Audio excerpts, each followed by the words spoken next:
In this video, I want to talk about suffering and violence because much of modern society has tried to eradicate these two, but I actually believe that they're fundamental in life. They're fundamental for a fulfilling life, especially for the masculine.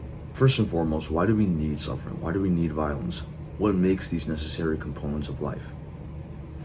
Well, when you look at nature, right, consider this. We are creatures of nature, right? And so we have adapted to the natural environment over the course of hundreds of thousands of years. You've heard this before, right? That's the argument that almost every paleo diet enthusiast brings up when they speak about why you should eat the paleo diet, because your body's adapted to it.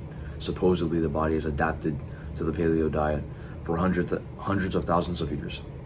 Well, in general, we've adapted to live in nature, right? And there can be no speculation in that, because we know that for the majority of human history, we were not living in these industrialized cities. We were not living in these in places that look anything like the developed nations, that function anything like the developed nations, or any nation at all, right? I know that's kind of a stretch. I don't know how every nation in the world is, but for the most part, most nations around the world, especially the developed ones, are detached from nature. There's very little greenery, sometimes no greenery at all, which is a stark contrast from what we've evolved to be in, right? Which is amongst vegetation, amongst trees and animals, amongst people, amongst our tribe. And the reason I bring this up is because not only have we detached from nature physically, but also psychologically. We have separated from the things that make us fulfilled. A lot of the ideology in modern society is, like I said before, to get away from violence, to get away from suffering. However, this has not, number one, this has not actually helped in getting us away from that, because the suffering and pain and the violence have just become more discreet, more shadowy. Like ever since we've adopted this ideology of no wars, of peace and love, has that actually stopped wars? Has that actually stopped slave labor? Has that actually stopped any of the same habits of humanity? No, it hasn't. The wars have simply become more destructive with our modern technology. They've become more discreet, right? A lot of times, maybe not so much now because there's so much technology, but like especially in the mid to late 1900s, like journalists had to go out and find the information. They had to go out and expose the fact that, like, oh, these troops are doing this in this other country, or these troops invaded a South American country. Now we kind of know that we know and understand that, like, the government goes and performs coups, right? They execute coups, they execute political leaders, they send the CIA to foreign countries. We know that. But for the longest time, it was discreet. And so it's like this ideology of no violence and no suffering has not actually prevented any of that violence or suffering from occurring. It just changes form and becomes more discreet, more subtle, so that it's harder to pick up on, it's harder to notice, and harder to argue against.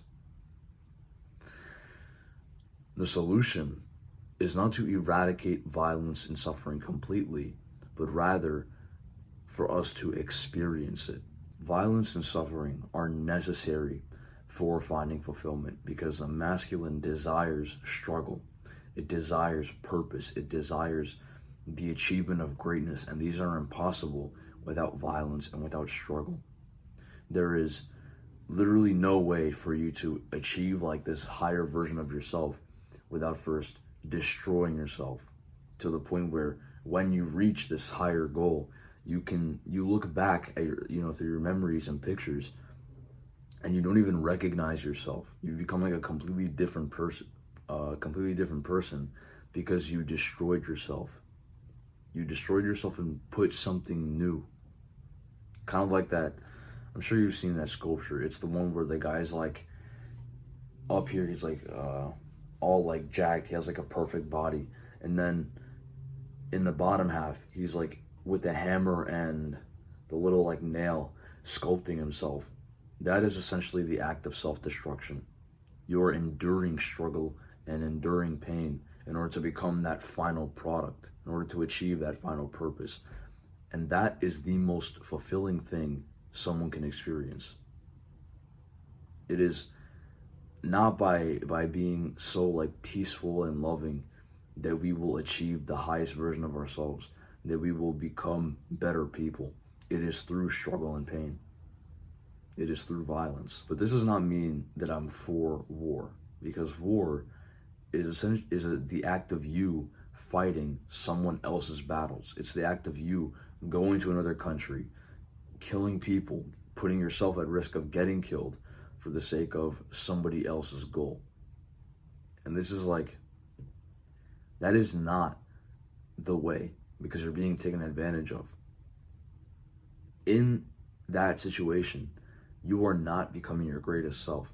You are being put in a situation where you have to risk your life, where you're going to come out traumatized, where you have to see people die in order to achieve someone else's goals. And when you get back, there's not even like a likelihood that they're going to properly like pay you back and reimburse you for your struggles, at least like not even monetary compensation. It's very likely that you come back and you'll be forgotten. That has happened many times. And so I don't think that war is the solution, because war is ultimately destructive. It destroys nature.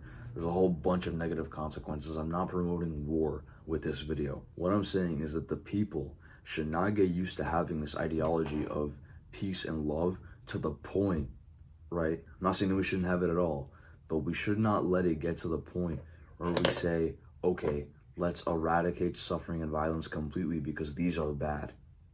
When you get to this point, society starts to go downhill because people are not finding fulfillment. They're not finding purpose in struggle. Their lives are too easy and there's no effort needed for anything. So the solution then is to create a society in which violence, suffering, peace, and kindness all coexist within the same system.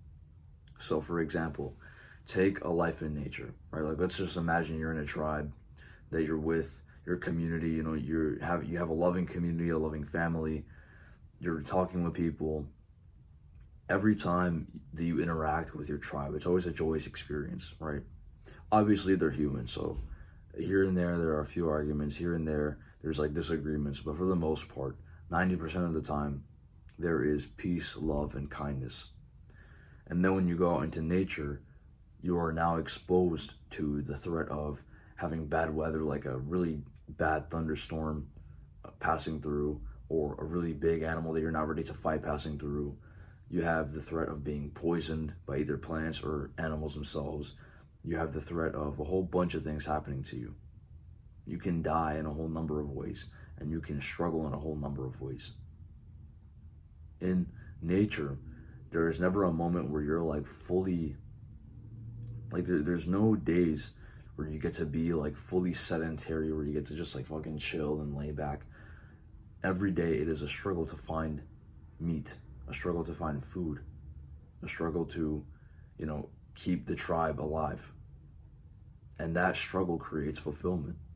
We could also take the example of sports, right? Sports and martial arts, where you go to war with someone else, in the sense that you have a battle with someone else, and you must endure struggle, pain, and be violent in order to win in the end. Or even philosophy, right? Philosophy has components of violence in it, because in order to achieve this final realization, you must experience struggle, you must experience pain through not knowing, through being like this close to understanding, but not really being there.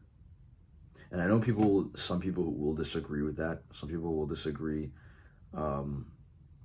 with the whole like philosophy being violence thing. But the point is that you must endure struggle in one form or another. You cannot allow yourself, both in mind and body, to just become complacent with what you know, to just become complacent with what's normal, because that's going to result in leading an unfulfilling life, and you are going to die slowly on your deathbed, and you're going to be regretting the things that you didn't do. And even then, it's like, Would you rather be great and live short, or be okay, you know, like have a decent life? You have like all the things that make you satisfied. You have money, you have food, you have a nice house, you have a family, you have a decent job, it doesn't take too much of your time, and it's easy and it pays a lot. Or would you rather experience a life of struggle for a great purpose and live shorter? There is no way for you to become like this ultimate version of yourself if you're not willing to sacrifice anything, if you're not willing to endure the struggles of life, if you're not willing to expose yourself and develop some calluses in your mind. And I saw this video by this YouTuber named The Ark. Fantastic guy. He basically makes videos talking about what I'm saying now. I actually got the idea for this video from him. He mentioned in a video, it's in his most recent one, that it's like a whole 1 hour documentary, and he mentions how the greatest people in history also had to experience the greatest suffering. Hercules was granted godhood. He was given this, you know, he was allowed into Olympus and whatever, but that was only after he threw himself into his own funeral pyre after being unknowingly poisoned by his wife, which basically, if you don't know what a pyre is, it's like this stack of wood that's like being that you burn, and that's like where cremations happen. And so this guy threw himself, according to the myth, he threw himself into his own funeral pyre after being poisoned. So the point of this video is to go experience suffering. It's to go experience struggle. It's to stop running. So the point of this video is that if we are to have a fulfilling, successful society, as many people are striving to achieve, it's not going to be just by removing pornography. It's not going to be just by removing these like forms of instant gratification, even though it's a part of it, even though it is super important that we get rid of those. It's not the solution. The solution is going to be keeping this balance between love and pain, between love and hatred, between comfort and discomfort. Because it is only when you have the latter that you are able to find fulfillment in life. Thank you all so much. I was about to stop this without an outro. Thank you all so much for watching. If you enjoyed, please like, subscribe, and comment. And I'll see you guys in the next video. Thank you.